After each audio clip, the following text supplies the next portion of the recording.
Ángela, Chusa e Patricia recollen os obxetos do bolso de Helen e aproveitan para explicar o misterio que se agocha detrás deste conto.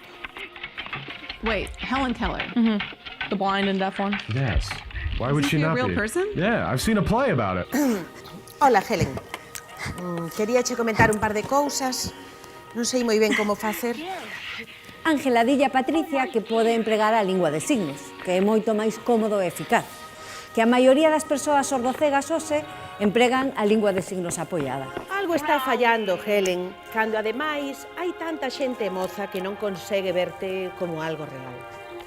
Cando na escola lles contan todas esas cousas incribles que seguen contando sobre ti, pois pensan que é todo unha mentira. I am honored to introduce Helen Keller's teacher, Mrs. Anne Sullivan Macy. Un breve amor quedará na miña vida. Unha pequena illa de alegría rodeada de augas escuras. Alégrame ter vivido a experiencia de ser amada e desexada. Pero as condicións non eran as axeitadas. E ese amor nunca floreceu. Non obstante, o fracaso, se cadra, só serviu para aumentar a beleza da intención. A él encanta.